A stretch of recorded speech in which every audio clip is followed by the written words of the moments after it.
I know there probably won't be very many people in here since this is kind of on the spur of the moment, but I was reading about the West trial, and I found the full opening statement from the prosecutor, which I hadn't gotten to see yet. I just been reading the recaps and catching Sleuth Mom's recaps, and I also found the defense. Well, one of the defense attorneys' opening statement. The other uh, saved their opening statements for later. Hey, Sleuthy.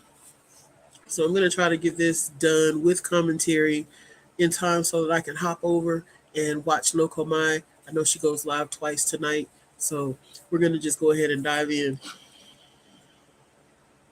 Read to you in this case, essentially the murder of Orrin and Orson West by Trezell and Jacqueline. And again, this is the prosecutor's opening statement. And after this, I'm going to play the defense attorney's opening statement. So altogether, it's about 45 minutes worth of video. That's the essence of the charges in this case. Orrin and Orson West. There's your photos. Orrin to the left, Orson to the right. Their names when they were born were sincere and classic.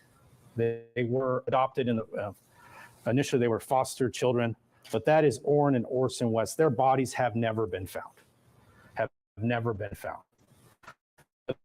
The police department, the Bakersfield Police Department, the FBI, CHP helped, Kern County Sheriff helped as well. Their bodies have never been found. Now, they were adopted back in April of 2019. That's a photo you see up in the middle. That's actually the adoption ceremony. You can see the family of Trezell West there to the left in the yellow. That's Wanda West. She'll be testifying in this case. It's the mother of Trezell West. You also see Jacqueline Trezell, and they're holding Orrin and Orson. Ultimately, you'll hear testimony in this case that the primary source of income that the Wests had during this time was from money they received from the state due to adoption. So here we go already. We had already pretty much decided that they were in it for the money anyway with adopting so many kids. So now we know for sure most of their income came from adopting. They actually had 4 children that were adopted. Each one of those children, they got around $1,000. So the primary source of income when they were living in Cal City was the $4,000 they were receiving for adopting these children from the state of California. The names of the other children you see there, Devin, Damien, also Adrian, and Ian. Those are the biological children of the West. There's some photos from Bakersfield. They did live in Bakersfield back prior to moving to Cal City. I can see them at the park. That's a family photo, all 6 kids. To the right, you can see them in their Halloween costume. These photos are from early 2020 and in 2019. They lived on Lotus Lane. They had an apartment there, apartment number 116. They actually all lived there, all 8 of them. And in the apartment to the other side of that same apartment building, they're in groups of 8 apartments per, was Jacqueline's mother, Maria Martinez, who will be testifying in this case as well. Sometime in May, they opened escrow on a house in California City. And then in September, that escrow closed and they began to move to California City. That is a photo of that residence that they lived at, 10717 Aspen Way. You'll see a lot of photos of that home, body-worn camera of the inside of that home. You'll hear about DNA tests of bedding from that home, of diapers from that home, but that is the home of the Westing. Now, I was listening to some other stuff, I believe on Duty Ron's channel, where they were talking about this and the DNA from diapers, and compared with the statement of one of the other children saying that one of the boys was at the Cal City home for about 4 days and then he wasn't there anymore. So I'm wondering if that's true, since they're saying, since originally what we were hearing is that the kids had been deceased for maybe 3 months before they were actually reported missing. But if that's the case, they couldn't have possibly had fresh diapers available to use for DNA testing, and I don't think they had the wherewithal or the forethought to think of saving a diaper just in case they need a diaper for DNA testing. So as it stands right now, I'm kind of on the side of one of the boys actually did make it to Cal City. California City. Also to the right, you can see that is their Chevy van. You'll see that in a lot of surveillance footage. You'll see that in photos from when crime scene analysts went through the vehicle. Now, the case itself, just to kind of help you understand the evidence and how it will proceed in this case, it'll start with December 21st and then move back. December 21st is the day that they reported Orrin and Orson were missing. And from there, that's when the police began their investigation, and what they learned during that investigation and talking with the kids led them to move all the way back to September of 2020. But initially, when it was first reported by Trezell and Jacqueline, was December 21st of 2020.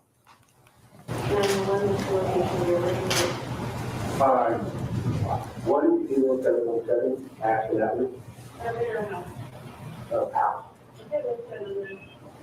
Oh, I was wondering, did anybody call in, they found some children or something?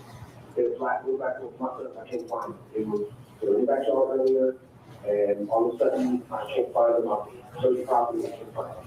They don't like. No, how long has it been gone for? It's too dark outside. Maybe, I don't know. I can't When was the last time you saw that? I was outside just looking for the lot next door, so I saw them about 20 minutes ago maybe, but they outside playing around in the yard. 3 and 4.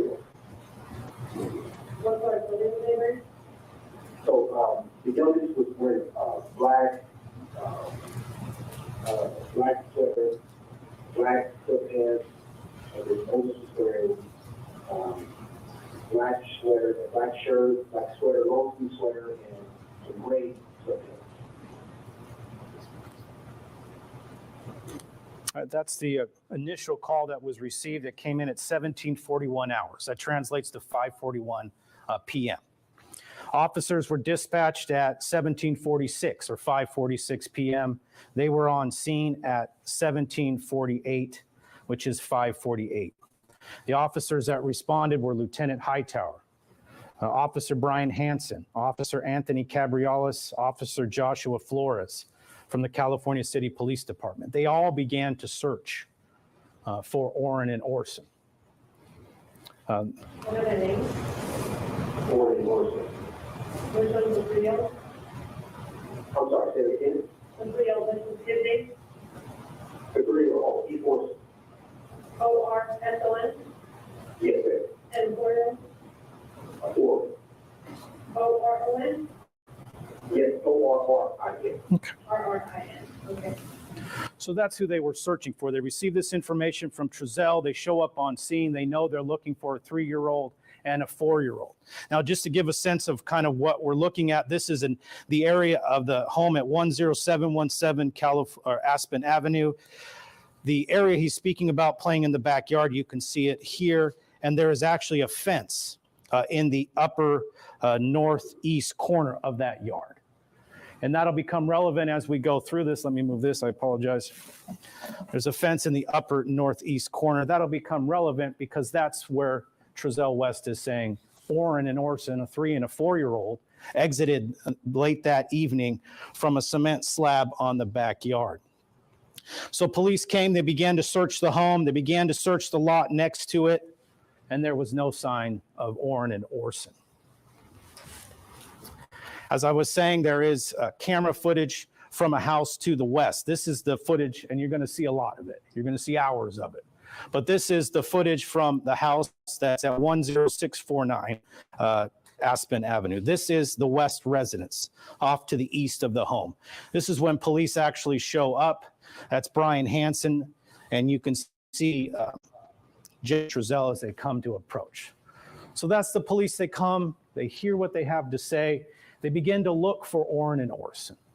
They look in the neighborhood. They look in the house. They look in the yards next door, and there was no signs of them anywhere.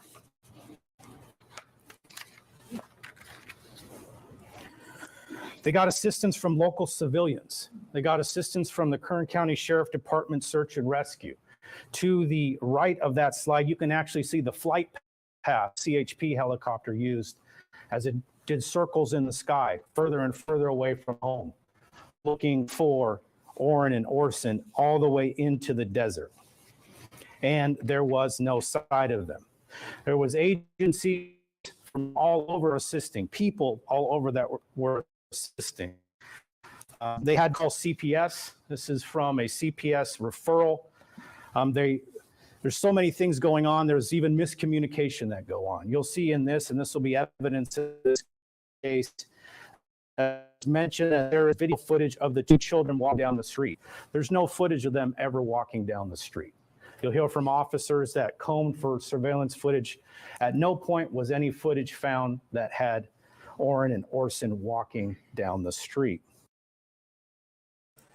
Now that's another thing that I was reading about that kind of threw me, because apparently some caseworker at CPS or somewhere did write down that there was a video of Orrin and Orson walking down the street. Classic and Sincere. I'm going to call them by their real names, but somebody wrote that down somewhere. So someone had to have heard that from somewhere, or maybe if CPS was writing this down, they're trying to CYA some kind of way. I don't know, but that kind of threw me. The video I just talked about, the house to the west. Again, we're going to see a lot of it. See that there is no cars that drive up, no people that walk up to that home, nobody that could come and abduct Orrin and Orson, and there is no footage showing them walking away from the home. California City Police, that when they were out there that night, they went to the neighbor. They tried to look through their surveillance footage.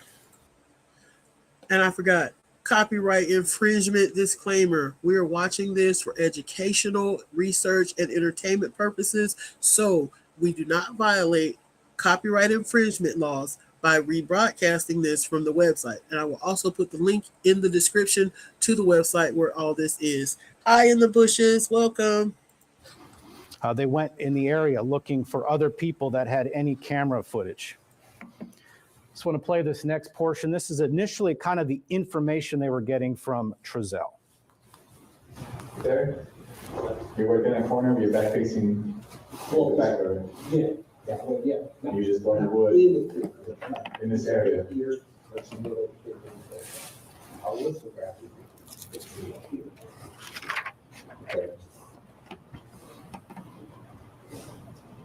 So there, you're right there, you're going to go over, and when you enter back from the fence? Yeah, I was going to do that. Okay.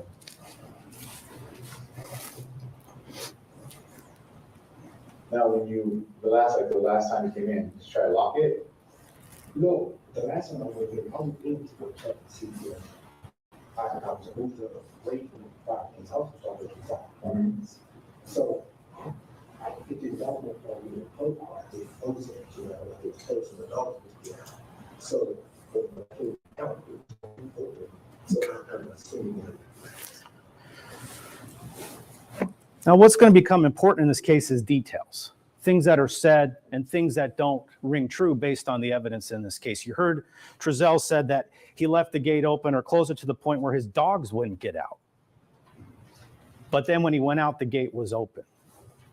Well, video pictures from that night, you can see when first responding officers came, the gate was actually closed. They ultimately asked Trezell, who closed the gate? He said, I didn't, Jacqueline did. They asked Jacqueline who closed the gate. She said, I didn't, he did. And again, they're starting to see inconsistencies in what they're saying, what Trezell is saying, what Jacqueline is saying. You'll see that in the evidence in this case.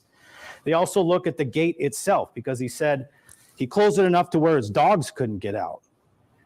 But when he came out, it was open. So they tested that gate to see how hard it was to open. We'll start now. Go ahead, recording.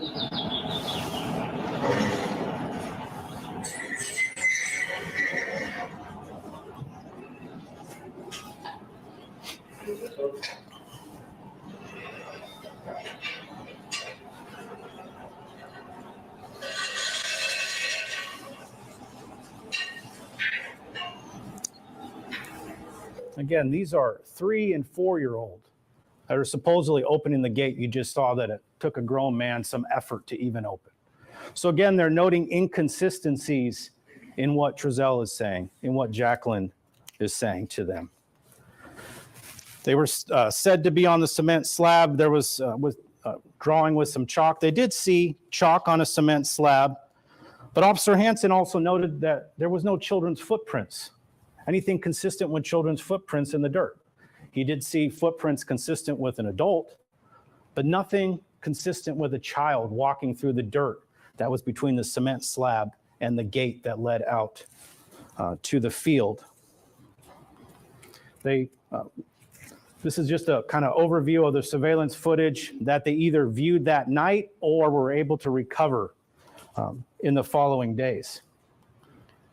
Jesse Dobbins, he will be testifying in this case. He lives across the street at the time. He had a Nest camera on the front of his house. He didn't have the full service with Nest, but he had a camera. And that camera caught some activations that night.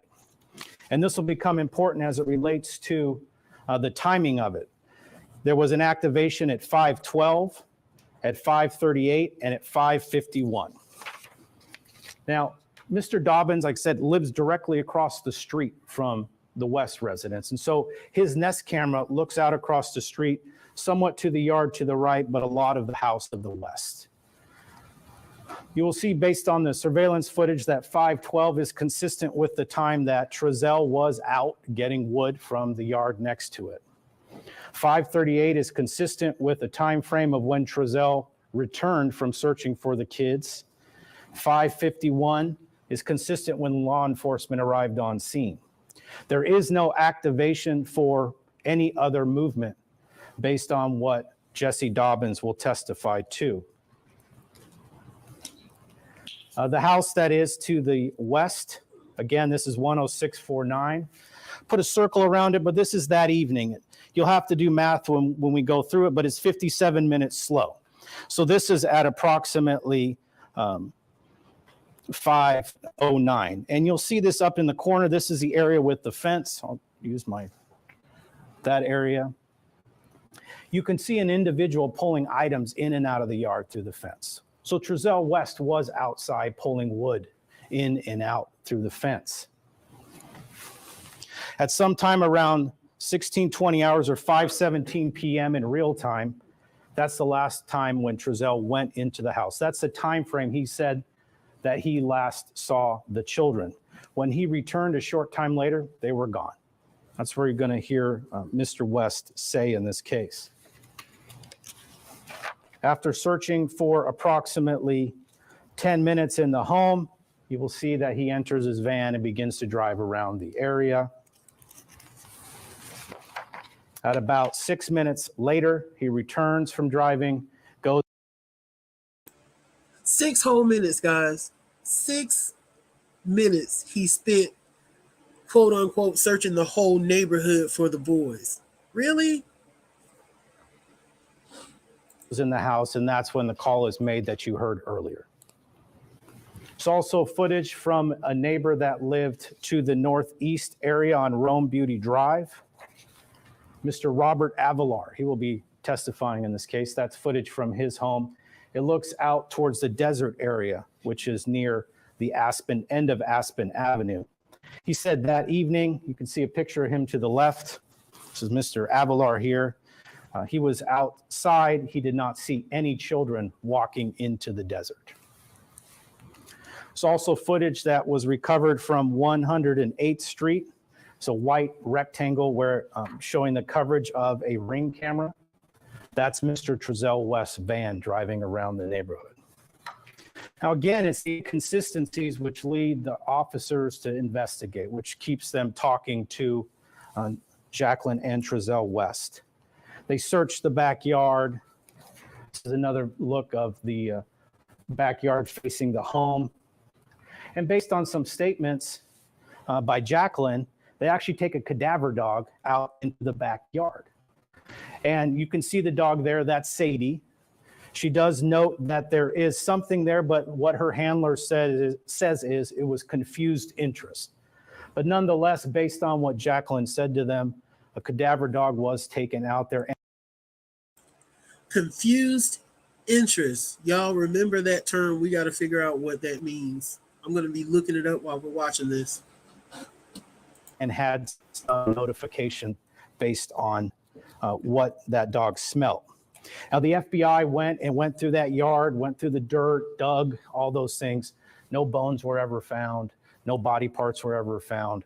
But the dog did alert or have confused interest at that location. Now, what truly began the investigation, you'll hear this through Officer Hansen and also the other 4 children of Jacqueline and Trezell. When they were spoken to the early morning hours of December 22nd, 2020, it's what they said that led to the investigation. To your left, that's Adrian. That's the oldest biological son of Jacqueline and Trezell. He was 10 at the time. He was asked specifically about December 19th, because that's when they had gone to Wanda West's house, the grandmother's house. They were not home the evening that Jacqueline and Trezell reported Orrin and Orson missing. They were actually in Bakersfield visiting family members.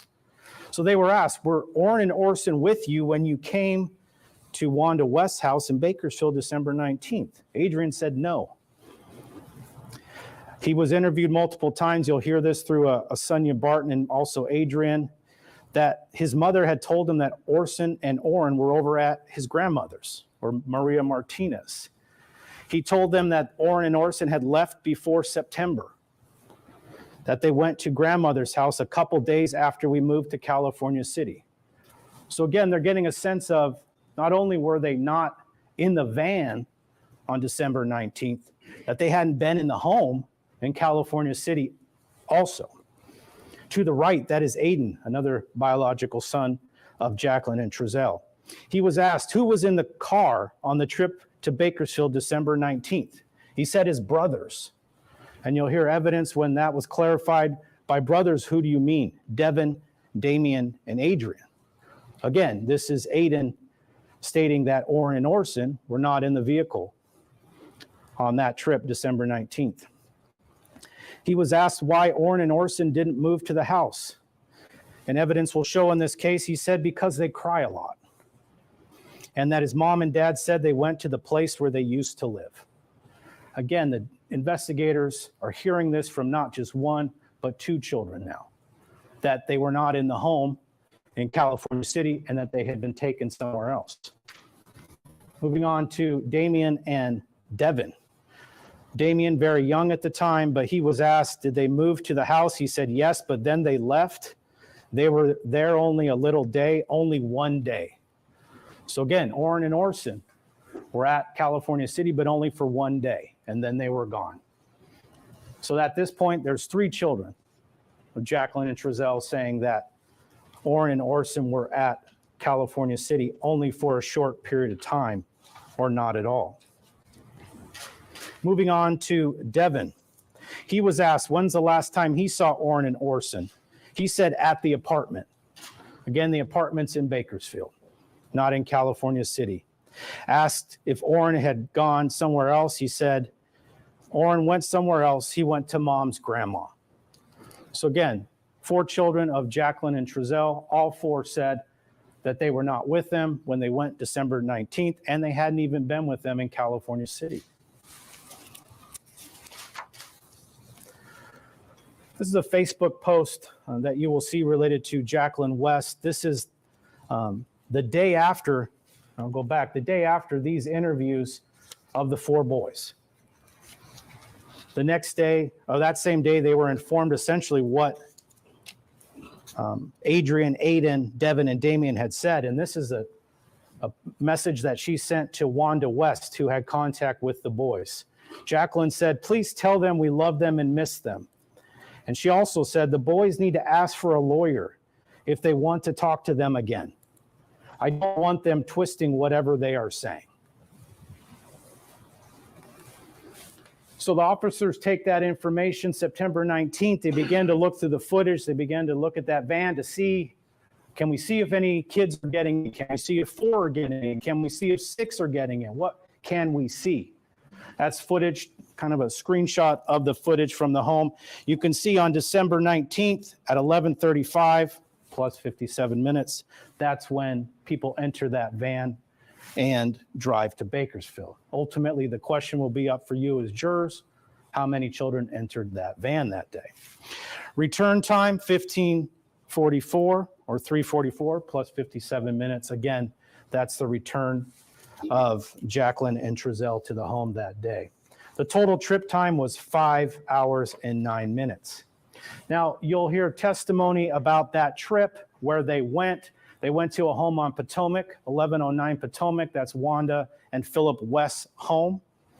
And from there, they went to Strata Credit Union, which is on Truxton and South H Street. They then took Wanda home because she had gone with them to Strata. They went to a gas station and to Superior Grocers before they went home. So that's just kind of a list of all the places they went. At none of those places, on any of the surveillance footage, were Orrin and Orson ever seen. You'll hear from Wanda. She'll say she didn't hear the kids in the car.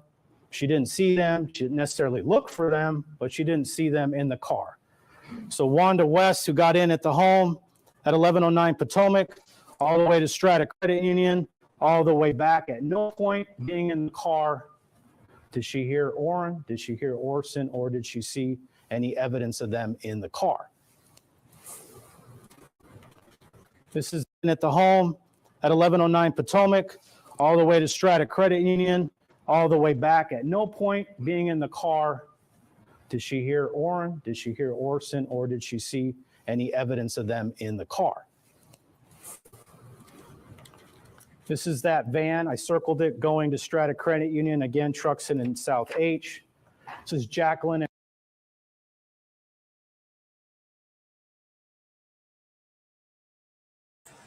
Oh no, it's buffering. Come on, come on, come on. Play already.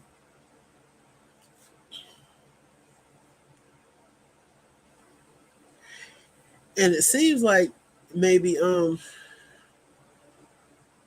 Wanda is testifying against them too, from some things that I've read and heard. And that could just be to save her own butt, because I don't know, like during the time when we were waiting for answers and waiting for an arrest, waiting for, anything. Children, that's what she does. But on that date, she speaks to Adrian. That's a screenshot of him. But during the time that we were waiting for anything, she kind of seemed like she was diehard standing up for Trezell, at least, like her son anyway. But maybe that was just the front. They're sitting on the couch, December 28th, 2020. On that date, he told Sonia Barton that while they were still living at the apartment in Bakersfield, he heard noises in the night coming from Orrin. The first person to find Orrin in the morning was his parents. What he saw was Orrin. His color was fading. There was throw up coming out of his nose. And ultimately, he died at the apartment there in Lotus Lane in Bakersfield. He told Sonia Barton, and also later in his testimony, that Trezell and Jacqueline did not call for any medical care for Orrin. Trezell went to grab something that looked like some form of medical device, maybe a stethoscope, but ultimately they didn't discuss getting medical care for Orrin. They let him die. What they did is they discussed keeping it a secret. Adrian, both in his interview and ultimately in later testimony, they asked him, that being Jacqueline and Trezell, if they should tell somebody or keep it a secret. And what you'll hear testimony is through Adrian is that he knew if they told somebody, they would be taken away from their parents. Now, as for Orson, again, this is based on what you'll hear in evidence in this case on Adrian's prior statement and testimony. Orson was in California City for about 4 days. At some point, Adrian heard a loud thud in the night. The day prior to hearing the thud, Orson was there. The day after the loud thud, Orson was gone, and he hasn't seen him since. He believed that Orson was taken back to his grandma's. Now, again, the time frame of that Interview with Sonia Barton, that's December 28th. This is a call that was heard between Jacqueline, Trezell, and Adrian about 1 week later. We're trying really hard to get there back. We really are. But some things were said, and we just got to prove to them that it's not true, And look, I just want you to know, you don't have to talk to anybody if you don't want to, okay? I don't want nobody to tell you what to say, nothing like that. No. You don't have to talk to nobody. I know they've been asking you a lot of questions, but if you don't want to talk to them, you don't have to. Okay. And as I said before, those 4 boys will be coming in to testify in this case. But that's their mother, Adrian's mother, about 1 week after he told them, the police, what had happened at the apartment in Bakersfield, trying to get him not to talk. Now, again, based on the information that they received, the officers began to go back and see if they can interview anyone that did see Orrin or Orson. They talked to the realtor, Robert Dees. He had gone out there prior to the West moving. He remembers seeing 5 children.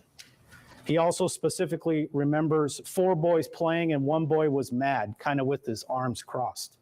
He ultimately identified Orson as being there, but he only saw 5 children at California City. Now, the pest control individual, Joseph Karsham, he recalled 6 to 7 when he went in the home September 15th, but ultimately when they went out to the Chevy van, because he wanted to spray the house, he saw 3 to 4 children walking out and 1 being carried out. Again, the math on that is 5 children. Maria Martinez, she was asked about whether or not she had seen Orrin and Orson from the date of moving to December 21st. When she was first interviewed, she didn't even know the names of Orrin and Orson. She said that she did not watch Orrin or Orson from September forward. And also, she told them about the time that she had visited October 10th and also some video calls. But when she was pressed on it, she ultimately says, I think they were there. I believe they were there. I can't be 100% sure because right there, I didn't see them. I didn't see their faces. They also asked the sister, Perla Martinez.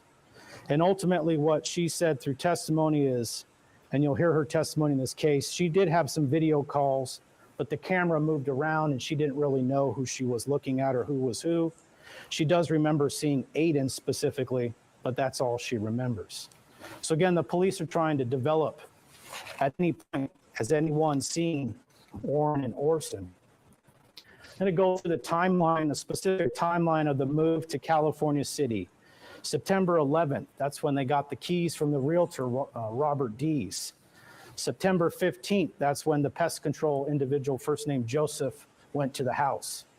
September 17th, 2020, they went out to Cal City. And then I highlighted this date because it's going to become important in this case. September 18th, 2020, that's the day that Wanda West went out to Cal City to watch the boys so that Trezell and Jacqueline could move. Well, when she went out to California City to watch the boys, that did not include Orrin and Orson. That was only Adrian, Aiden, Devin, and Damien. September 18th, that's when Jacqueline and Trezell drive from California City to Bakersfield to pick up a U-Haul. Wanda West stays with the 4 boys. Again, Adrian, Aiden, Devin, and Damien. She had no sight of Orrin and Orson. She believed that they were at the grandmother's, Maria Martinez, in Bakersfield. And again, Maria Martinez will testify she did not watch Orrin and Orson. September 18th, they return. This is the U-Haul that they return in. The van itself stays in Bakersfield. Jacqueline and Trezell return to California City in this van. You'll hear testimony that it's a 2-seater. There is no space for children. There is no space for Orrin and Orson. There will be cell phone footage in this case, kind of give a sense of the trips back and forth, because it becomes important, their trips back and forth, because Wanda West helps them unload the vehicle, the U-Haul, helps them watch the kids, takes Trezell to McDonald's, so does these things, and at no point does she see Orrin and Orson over the weekend of the 18th to the 20th. During that weekend, Trezell and Jacqueline are back and forth to Bakersfield in the U-Haul, picking up items. And again, Wanda West believes that Orrin and Orson are at Maria Martinez. There's going to be a lot of video in this case, but listen to the video specific to what Jacqueline says about where Orrin and Orson are when they're moving. She says that Orrin and Orson are with her when they're moving.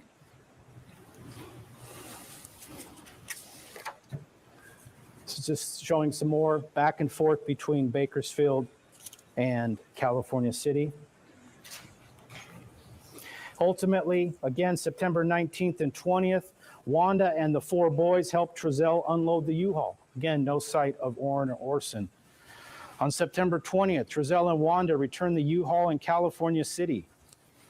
On September 20th, again, Trezell and Wanda come back to the house. Jacqueline, Trezell, Wanda, the 4 boys are all there. They hang out for a while. At no point is Orrin and Orson present. On that same day, Trezell and Wanda drive back to the apartments on Lotus Lane. Once they get there, Trezell gets in the van, drives out, gets on the freeway, and goes home. Again, at no point during this time are Orrin and Orson seen. You'll see through the evidence in this case that lines up directly with what Adrian said, the timeline, when Orrin and Orson went missing.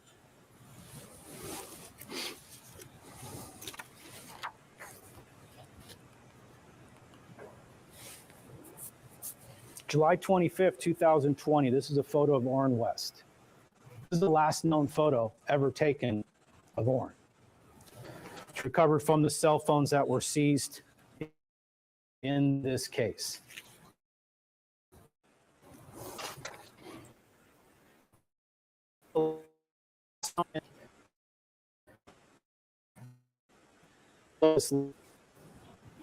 July 20th, 2020.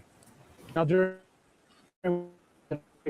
Jacqueline West talks about how she talked to her kids about Orrin and Orson. She said, I told them, pretend they're not here. Just act like they don't live here. Just go do your work. She talked about what she did with Orrin and Orson. I always keep them separated. I keep them separated. I focus mainly on schooling while they're playing. Crazy. They don't really play together, but they have played together. I just don't know. But that's essentially what happened to Orrin and Orson. They were in that home, but they were kept separate. And then ultimately, sometime in September, they were killed and have not been seen since then. I've spoke about it, there'll be a lot of surveillance footage we look at. There will be a lot of interviews that we look at. Interviews of Jacqueline, interviews of Trezell. A lot of details that we will be going over. Things that they said, things that changed. And ultimately, the answer to the question of where are the boys will be answered, it's that they're dead. And at the end of the case, I will ask you to return a verdict of guilty beyond a reasonable doubt as to Trezell and Jacqueline for the murders of Orrin and Orson West. Thank you.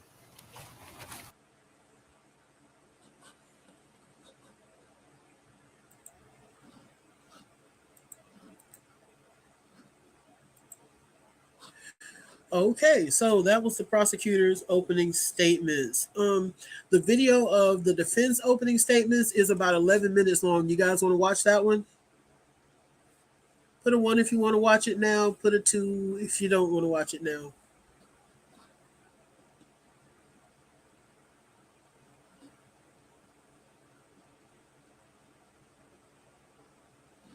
Alrighty, coming right up.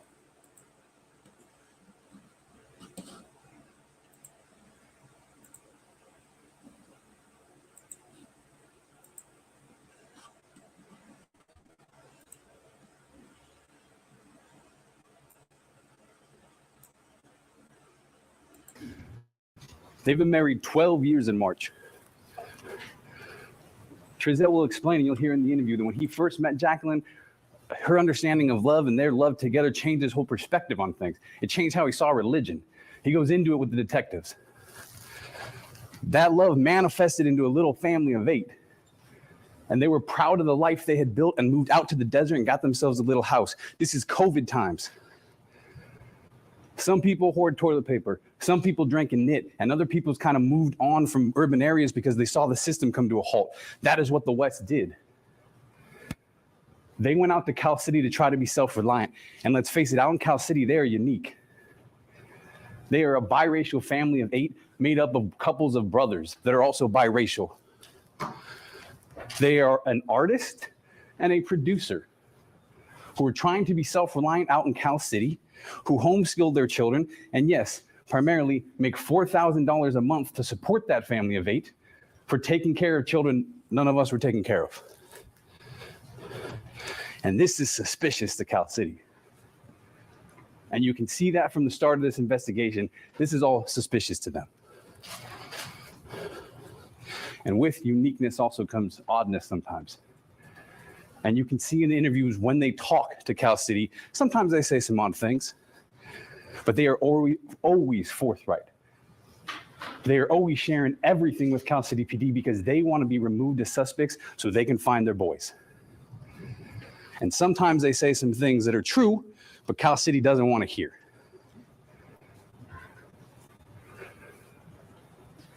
In the spirit of openness, Jackie explains sometimes she forgets their anniversary. That's a Trezell thing. Trezell explains it is easier and more hygienic to sit down when he pees. That is the level of openness they are giving Cal City PD so they can check them off and find their kids.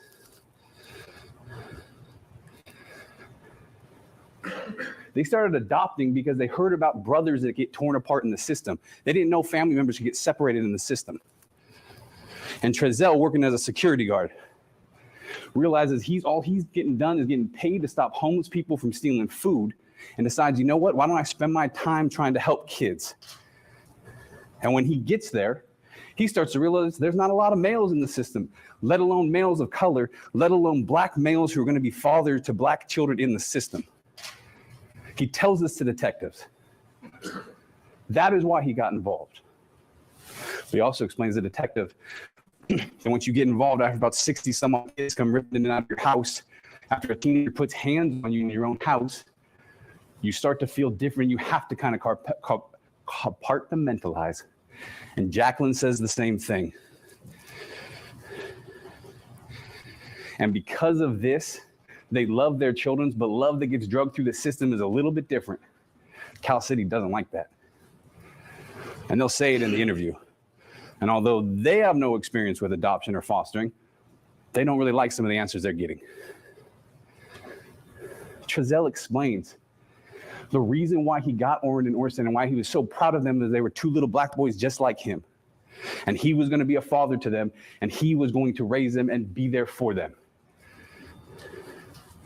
And then he's in his backyard and they go missing. And now he's sitting here on trial because they can't answer where the boys went. And they can't account for this. This is the video as explained in the opening. We know up in here, this is not as good. The TV's gone, but my body would have blocked the TV. You're going to get a chance to see this. We'll go through this later. As we've heard, we're going to review all this footage.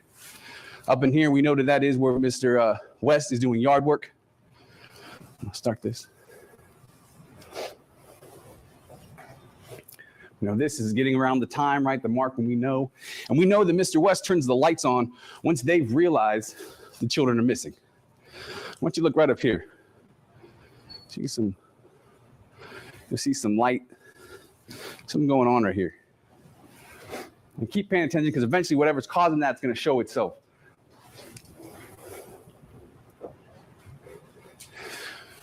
Because Mr. West says once he knows it happened all so fast, he's telling officers he thinks it might be 3 minutes, which they don't like.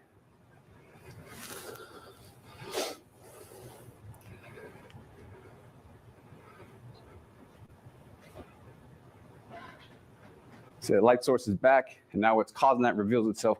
That is a car going down 108, leaving the area. This is the West house. That's a car leaving the area about at the end of the block from their house. You will now notice we're in the time, Mr. Smith pointed out, the 6:20 where he leaves to start to begin that the boys are missing.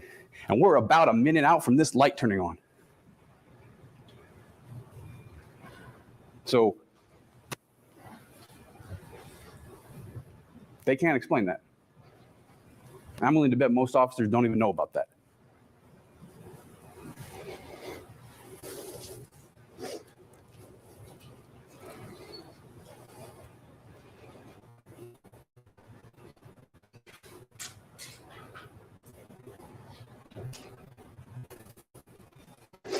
And you'll see in the interviews, they think the 3-minute estimate he gives them is too small to hear him talk about it.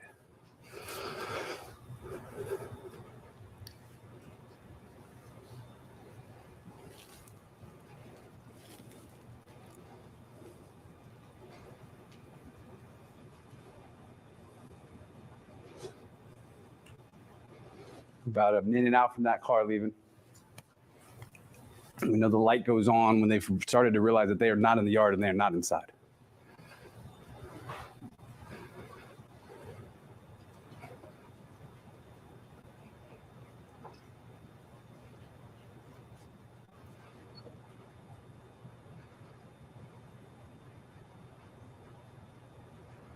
It's about a minute and a half from when that car went by. Something else they don't have answers for. There's give or take 41 registered sex offenders in Cal City. That means 41 individuals we put on a list because they are a risk to children. They don't talk to any until January 1st.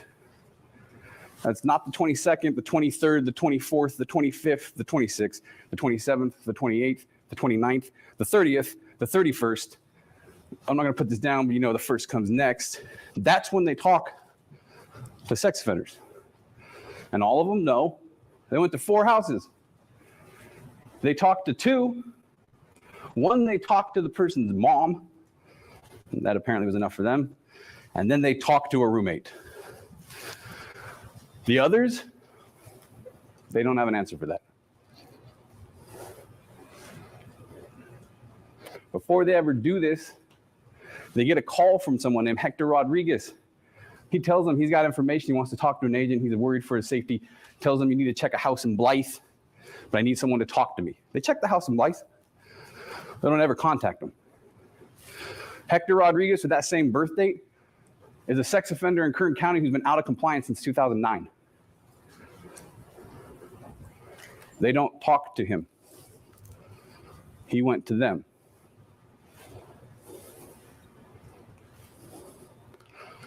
Got glossed over a little bit, but there is, in the initial paperwork from CPS, when this is starting to develop, as well as in official filings, the definitive statement, there is video footage of the children walking down the street. And now everyone's like, well, you'll see them. No one really knows where that came from. No one knows who said it, why it's written so definitively. They'll tell you they wrote that, meaning that's like a suggestion of something they're hoping to find. It's pretty definitive. It's in a court filing. They won't be able to explain that.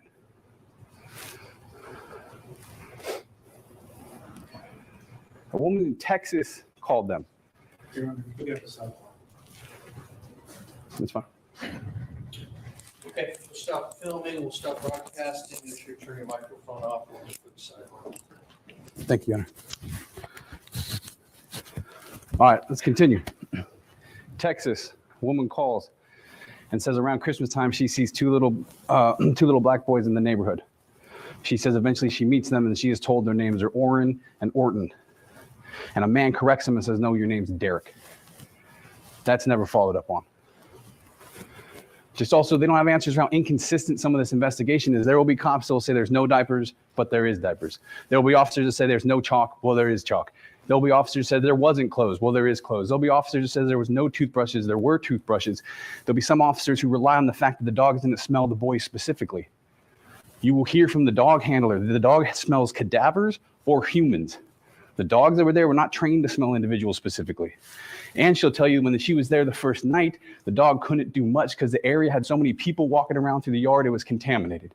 And she'll tell you the only job they gave her was follow the route that Trezell's van took to see if the dog finds body parts. That's the first night. Also, the videos we will discuss about boys, the family coming or the family going, even by the officer's account, they can only identify 3 boys. There's issues with that footage. There's issues with these interviews.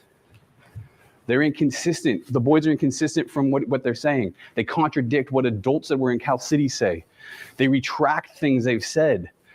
They've gone back on certain statements. They conflict with each other. And what you will see is interview technique used by Officer Hansen is improper for children. And with Officer Hansen, it also extends to adults. That is a table. That is Miss West.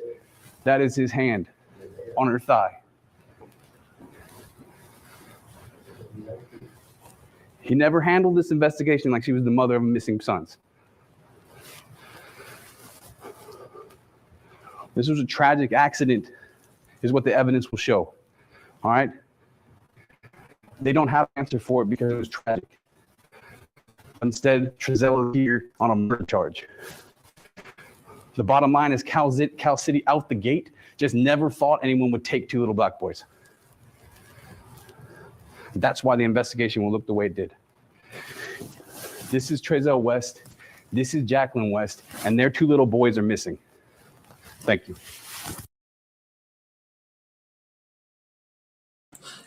Okay, so that was just a partial. I'm gonna be keeping my eyes out to see if I can find the full defense opening statements, because I would really, really, really like to hear that. So I guess, wow, chat is going crazy. I don't even see all that on what the heck?